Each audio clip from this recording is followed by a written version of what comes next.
First question does come from Sharif. I want to deal with that first. I think you asked 6 questions, and I think I tried to answer the first one before.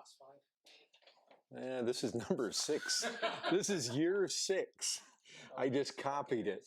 So I think I made an attempt to answer one, but I think I'm going to come back and answer it again. It had to do with missions. All right. But this is your 6th. Why did Jesus warn people not to tell anybody about him or what he had done for them? E.g., revealing his deity, miracles, healing, forgiving sins. Now, I don't know if there's a time he didn't want anybody to know about his forgiving sins, but there's no question about it that if you read the Gospels, you probably have been perplexed.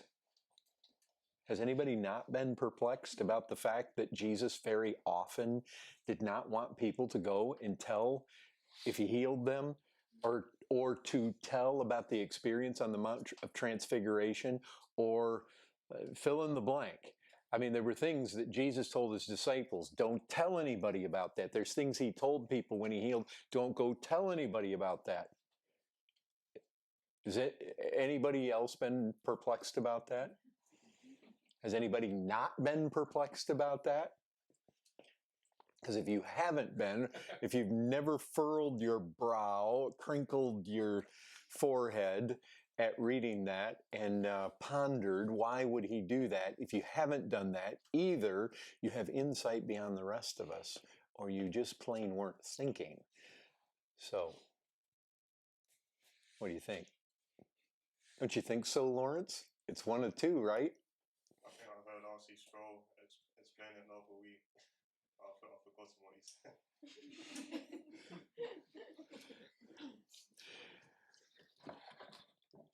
Why did Jesus warn people not to tell anyone? Well, here's the thing. I sat down this morning and I thought, I'm going to read Mark. And I'm just going to keep some notes of certain thoughts that cross my mind that I want to tell Manchester about the next time I'm on the streets. And I covered, there's 16 chapters. I covered 13 chapters today.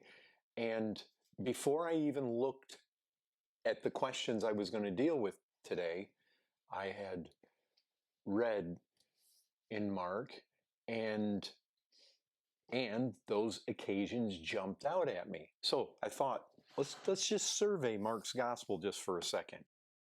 Turn to Mark. I have 3 questions. So just like last week, I am going to really make every effort to get to all of them. So that should be about a half hour a question. So if we look at Mark, chapter 1, verse 34. I'm just going to show you some things that jumped out at me. It doesn't mean that this is an exhaustive list, even for Mark. But if you look at 134, he healed many who were sick with various diseases and cast out many demons. And he would not permit the demons to speak because they knew him. Now, you didn't really mention the demons and him not letting the demons speak. Why didn't he let the demons speak? Because they knew him. When the demons spoke, what kind of things would the demons say? Like verse 24. If you look at 24, what kind of things would they say? I know who you are, the Holy One of God. But Jesus rebuked him, saying, be silent. See, what's wrong with the demons saying he's the Holy One of God? They called him some other things. You notice the demons did not blaspheme. Do you recognize this about the demons? When Jesus dialogued with the demons, they said truth every single time. Do you notice that about them? And they called him out exactly according to truth. And he said, silent. I want you silent. silent because they knew who he was. Now think about it. This thought pops into my head. Paul says to the Philippians, well, you know what? Some people preach Christ from good intentions, and some people preach Christ from bad intentions. You know, the former, the ones that do it for good, well, they did it because they loved Paul. They were seeking to propagate that message. The other ones, they were jealous of Paul, and they thought to add to his affliction. But what did Paul say? Anybody remember how he answered? He said, whether they did it honestly or they did it for pretense, what? He rejoiced. Why? Because Christ was proclaimed. But Jesus didn't take the same approach. In fact, Jesus, oftentimes when the people were wanting to really let it be known what he did, he didn't let them talk. And then people, beings like these demons, he shut them down. Well, let's keep going here. 143. Just a few verses later. See, you got this leper, verse 40. The leper came to him, imploring him, kneeling. Jesus, moved with pity, he healed him. And then verse 43, this is Mark 1:43. Jesus sternly charged him and sent him away at once and said to him, see that you say nothing to anyone, but go show yourself to the priest, offer for your cleansing what Moses commanded for a proof to them. But he went out and began to talk freely about it, to spread the news, so that Jesus could no longer openly enter a town, but was out in desolate places, and people were coming to him from every quarter. Now, so some people think, well, the primary reason that Jesus didn't want the demons or people broadcasting who he was because then he was going to be mobbed and he couldn't go anywhere. Well, and that text right there does seem to indicate that there was that effect, cause and effect. This guy went out and did this, and now Jesus is being swamped by people. But it's not like Jesus ran from the crowds. I mean, when the crowds came, he ministered to them and he delivered. It doesn't say that was primarily the reason why Jesus did this. It just says that was one of the effects of it. Well, let's keep going. Mark 3, look at verse 11. Whenever the unclean spirits saw him, they fell down before him and cried out. Before what were they crying? Before they were crying out and saying he was the Holy One of God. Now here, they're crying out, you are the Son of God. But see, both times, they're declaring absolutely what's right. In fact, if you were in the crowd and you heard some demon voice coming out of somebody, and you're recognizing this guy has authority to cast them out, and you're actually listening to the demon, and it's saying, you're the Holy One of God, you're the Son of God. And that whole thing, you just imagine how the people would have responded to that. And yet Jesus didn't Jesus come into this world to reveal himself to mankind? Why would he want them to be quiet? Why would he not want the leper to go broadcast who he was? Just because it might inconvenience where he's able to go? Don't you want to draw the crowds to yourself? I mean, look, if a typical preacher had the ability to heal, wouldn't he want the guy that he healed to go out and tell everybody so that the whole crowds would amass so that you could preach to them and impart the truth to them? Why would you be afraid of the crowds? Most of the time, we want the crowds. Jesus didn't always seem to want the crowd. In fact, Jesus seemed to say things that often dispersed the crowd. But anyway, look at 543. 543. He strictly charged them. This is Jairus, and this is his daughter being raised from the dead. And once he raised her up, verse 42, immediately the girl got up and began walking. She was 12 years of age. They were immediately overcome with amazement. And he strictly charged them that no one should know this. Isn't that strange? And I know we all come across these. Next one, 724.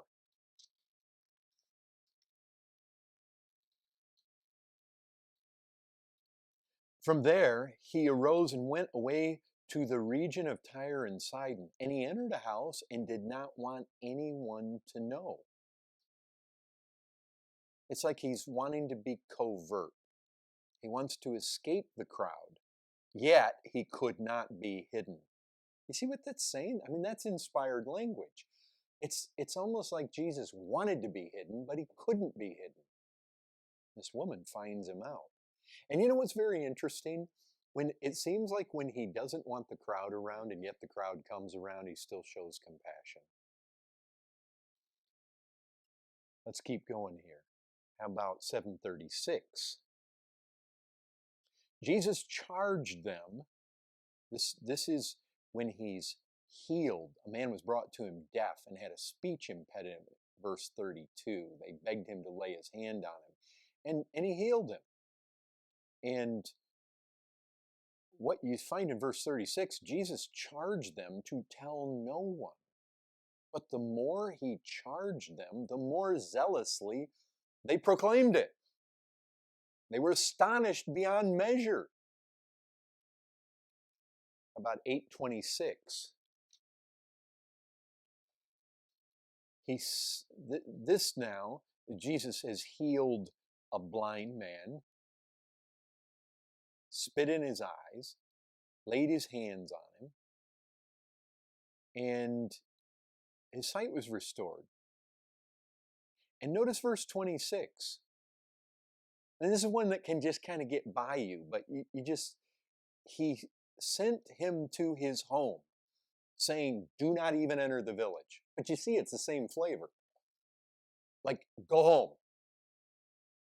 It's like he told the leper, go tell the priest and do what Moses said, but then, like, even there, go home. Don't tell anybody. This is just, go home. Don't even enter the village. What's in the village? Well, people are in the village. And if people are in the village, they might even recognize the guy, but beyond that, the guy's going to probably not be able to contain himself, like the other people weren't able to contain themselves. For one thing, isn't it, can you imagine if you were the guy, can you imagine if you were a leper or you were blind and you got healed and Jesus said, don't tell anyone? It's like, wow, you just told me a hard thing to do. But anyway, we'll look at that more in a second. Look at 830. Now, this is to his disciples. This is, of course, Peter's, you are the Christ. And he strictly, verse 30, he strictly charged them to tell no one about him. If we go to 9:9, just two more here, 9:9. This is the transfiguration. Again, this is to his disciples, verse 9, as they were coming down. You remember, Peter and James and John went up on the Mount of Transfiguration with him. And now they're coming down. And as they were coming down the mountain, he charged them to tell no one what they had seen. Now, this is key. Until the Son of Man has risen from the dead. Now, I find that helpful because it seems like what Jesus is saying is until that happens, there is a reservation here. Let's think about Jesus even sending his disciples out. Did he put limits on where they could go?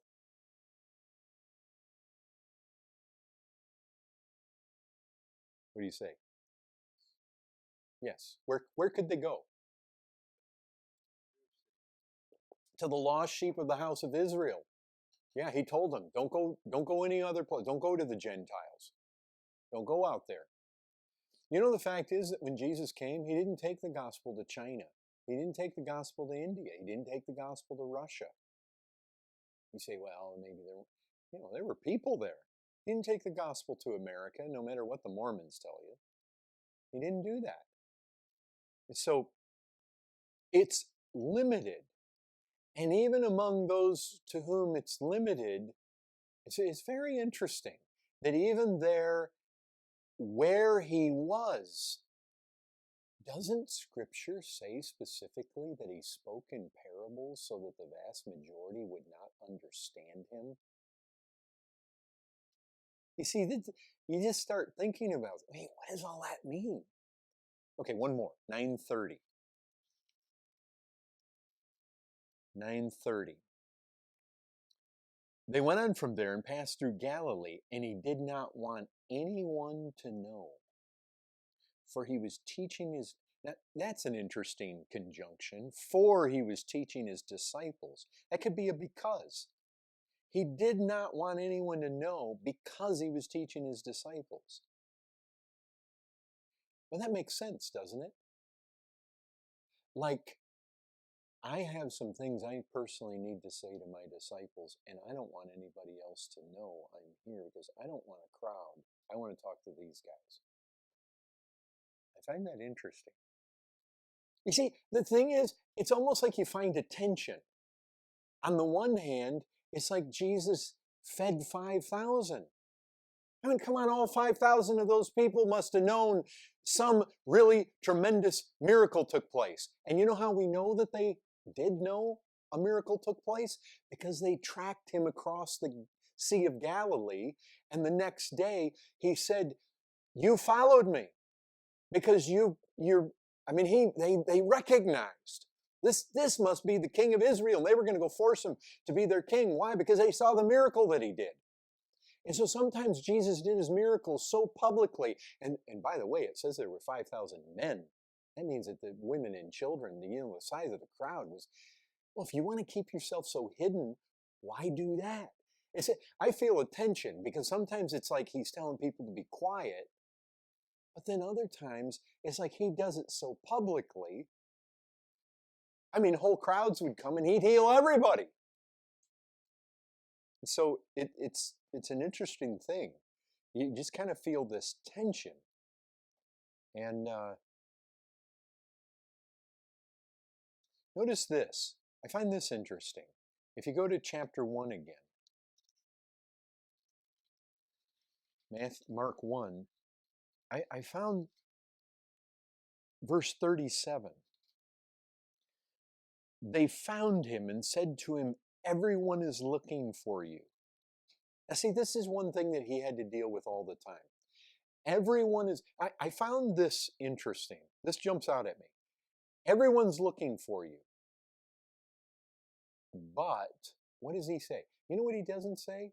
Oh, that's great. This huge crowd's coming. They're looking for me. Then let me go teach them. That's not what he says. Look what he says. He said to them, let's go to the next town. In other words, I've taught here. I've healed here. Now we're going to move on. Even though the crowd's coming. What this tells me is Jesus came with look at it. For that is why I came out.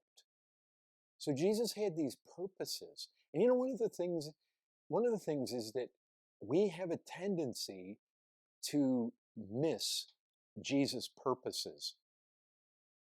And I mean, you just think about it. When the people, after Jesus fed the 5,000, think about it. He fed the 5,000. And then we know from the account, Jesus came walking across the water, and Peter walked on the water, and then Jesus got in the boat, and there was a storm out there, and the storm stopped, and then they were immediately at the shore. And you know what? Imagine if you're the disciples, and you're thinking, we know he's the Messiah. Who's the Messiah? The Messiah is the son of David. Isn't he going to come and reign? Don't we know that he's going to come and he's going to take up the throne of David and he's going to reign over Israel again? And isn't that what they were looking for? But they totally misunderstood. On a regular basis, they misunderstood. And the people, they wanted to make him king. Wouldn't that have been perplexing if you're Peter, if you're John, if you're Thomas, and you're looking and you're thinking, but he is the king. They were always saying, is it now? Is it now? Is now are you going to set up the kingdom? And so when all the people came to make him king, you can imagine they'd be saying, well, yeah, that's got to be right along with God's purposes. And then Jesus shuts it down. And he just goes away. It's like, what's going on? I thought he came to be king. And then they're going to put you to death? May that never be. Get behind me, Satan. They're thinking, what's going on here? This guy is, we don't have him figured out. Even his own parents didn't have him figured out. It's like, where is he? They searched 3 days for him. Don't you know I've got to be about my Father's business? It's like, what you tend to recognize is Jesus didn't fit in with his parents. Jesus didn't fit in with the expectations of the religious leaders. He baffled his own disciples. What we just need to recognize about this is Jesus came to accomplish certain things, and often what he came to accomplish just doesn't always square with what we think. See, a lot of times we're very humanistic in our thinking. Well, if Jesus came and all he did was cared about everybody and all he did was want to save everybody, well, you know what? Jesus didn't actually come to save everybody. I mean, you kind of go back to the whole parable thing. The parables. Look at this in 4:11. Mark 4:11. Is it a similar thing to when he wouldn't tell Mary, when he wouldn't change the water into wine, so the hour had come? What's odd about that is it almost seems like the answer he's giving is that he's giving a reason why he wouldn't do anything about the fact that they were out of wine, and then he goes and he makes the wine. And yeah, that's an interesting account. Here in 4:11, he said to them, these are to his disciples, to the 12, to you has been given the secret of the kingdom of God, but for those outside, everything is in parables, so that they may indeed see but not perceive. You see, sometimes we have the idea that Jesus came just so that everybody would see. Sometimes we have this idea that he came and all he cared about was making himself known to as many people as possible. But you know what he came to do? He came to fulfill his Father's purposes. And you know what? He didn't come to take the gospel to the whole world. He came very specifically to train these 12 men. He came very specifically with a narrow scope of his ministry. By and large, he spoke to the vast populations in parables, which he clearly says he didn't even intend for them to understand. You see, sometimes we have these misconceptions. I mean, Jesus, one of the things and to think about how this fits. Because as I was reading Mark, it just jumped out at me about how, remember they came, the disciples of the Pharisees, the disciples of John, and they said, how come we fast and your disciples don't fast? And you remember what he said, how can my disciples fast when they've got the bridegroom with them? Well, the bridegroom's going to be taken away, then they'll fast. See, what about that? What jumped out at me about that is people often operating out of sync with what Christ is doing. Think about what that meant. If you were a disciple of the Pharisees or a disciple of John and you're fasting while Christ is here, you know what that says? You're totally disconnected from what God is doing. You're over there fasting, and the bridegroom's here. And that's what Jesus says to them. If you're actually in tune with reality here, guys, you wouldn't be fasting right now. Why? Because if you were really in tune with reality, you would recognize what a special day this is and how glorious this is. But you see, they didn't get it. And so many of the people, they didn't get it. And so many of the people, even when Jesus was teaching, it was in parables and they didn't get it. And many of the people in the world, they never even heard it. Because he was very limited. And yet, the very people that he told his own disciples not to go to, guess what? One day comes along and he must needs go through Samaria. Usually Jews walked around Samaria. Why did he need to go to Samaria? Because there was a woman there at a well that needed to be saved. You see, he was very select. And this just jumps out as all over the place.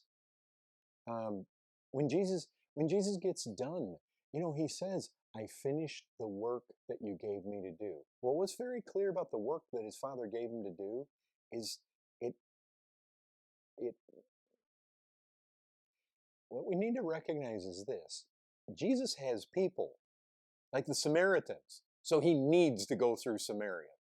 Why? Because it was his Father's will. Why? Because there were some elect people there that needed to be saved. The 12, yeah, one of them was a traitor. But the other 11, Jesus was speaking to them and explaining the parables to them. But he didn't do that to everybody. You see, Jesus doesn't fit our mold. He doesn't fit our model. Oftentimes he doesn't fit the Christ that we often think. We imagine him to be a certain way. And I'll tell you one thing that jumps out at me in all this is how the lordship of Christ is tested. You know what jumps out at me? When he told the demons to be quiet, they shut up. When he told men not to divulge him, they went out and all the more did it. But not everybody. I mean, some people obeyed. Like, I think of the demoniac. The demoniac really wanted to be with him. You see, that doesn't really fit either. It's like you think if you're the demoniac, does this fit your mold? Does this fit the model? Hey, I just got converted. He just saved me. I'm now seated here, clothed and in my right mind. Well, certainly he's going to let me go with him. I mean, if he saved me, why would he not want me to follow? What? He wants me to go back to my hometown and tell everybody what happened? Well, how come that guy over there that had leprosy, he told him not to do it, and yet he's telling me to do it and telling me to do it? I was full of demons 24 hours ago. Now I'm brand new saved. I haven't gone to seminary yet. I don't have any education. I never read a book of the Old Testament. I mean, now he wants me to go home and tell what glorious things, what marvelous things the Lord's done for me. You see, he doesn't. One of the things you need to recognize about Jesus is he didn't deal with everybody the same way. To those people, it's in parables. They sat there, listened to the parables, and they were perplexed by it. He goes and explains to these guys. That guy over there, don't go tell people, and he goes and tells people. So it just totally throws off Christ's lordship, doesn't obey him, doesn't do what he says. And yet this guy over here, he specifically tells him, go tell people. It's very interesting. I would just say this about Jesus doing all this. Don't try to put Christ in your box, because what you're going to find is if you really pay close attention, Jesus came with a mission, and it was to seek and save the lost. But you do recognize not everybody was lost. I mean, he had some lost sheep out there, but not everybody's lost. It's like he says in another place, not everybody's sick. He came specifically for some sick people. He targeted. He had to go through Samaria because he had a purpose there. Jesus is very calculated in what he did. And so, but, now hear me. The very people that he told not to talk about him, his disciples, remember, you're the Christ. Don't tell anybody. He charged them. You don't tell anybody. They came down Mount Transfigure. Don't tell anybody until. And you know what? Once Christ came out of that grave and he was exalted on high and he gave the Spirit to the church, now these guys went everywhere. They went everywhere telling all about this. And they gave the interpreted parables to the world. Because he said, don't do it until then. But that's God's purpose. And yeah, there you have it.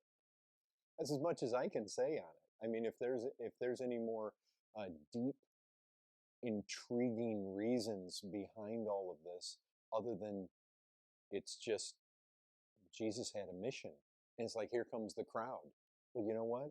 We might think, well, that's a great thing. I can preach to that crowd. No, for him, it was, it's like he didn't even hear Peter. It's like, Lord, they're all looking for you. Here they come. Well, I've got to go to the next town. Let's go. And yeah, he was on a mission. He came from glory on a mission, and he had certain things to accomplish. And it didn't always exactly fit with maybe what we think. So, any comments on that? What are your observations? How have you interpreted that? How has that jumped out at you when you've read? Or do you just scratch your head and move on?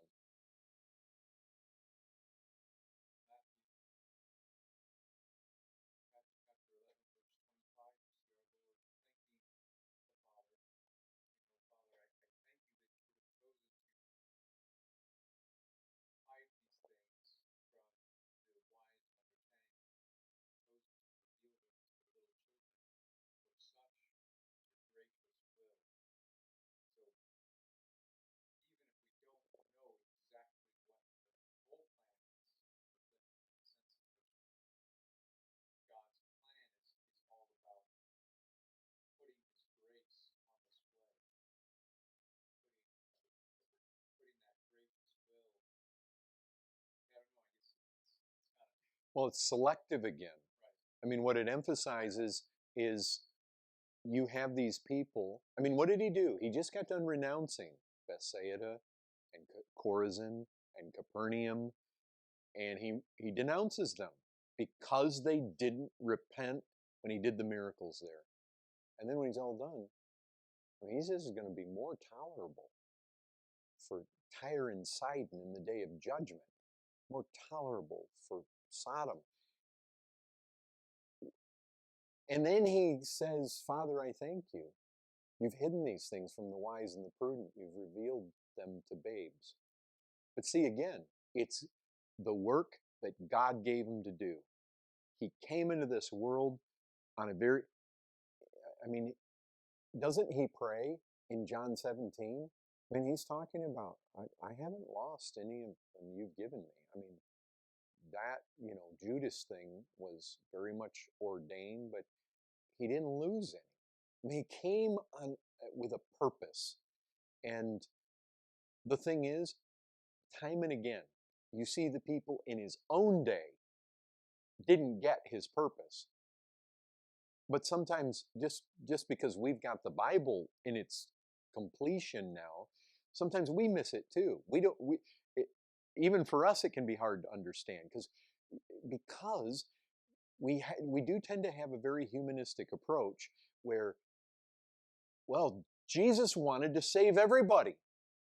And he came into the world and he just wanted to save everybody. And he just wanted to make his truth known to everybody. But did he? Why did he speak in parables? I mean, it's that they may indeed see but not perceive, may indeed hear but not understand, lest they should turn and be forgiven.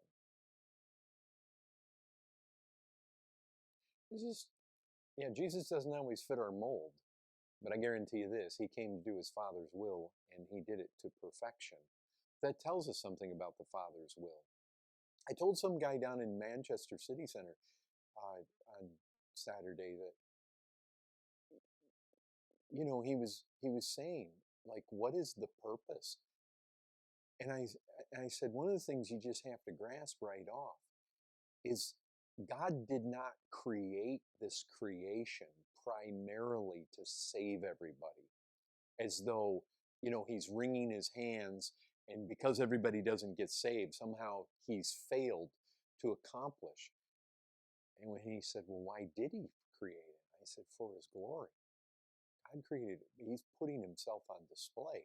And the greatest thing that God can do in putting himself on display is give himself to somebody, especially to a sinner, to save them and then give himself.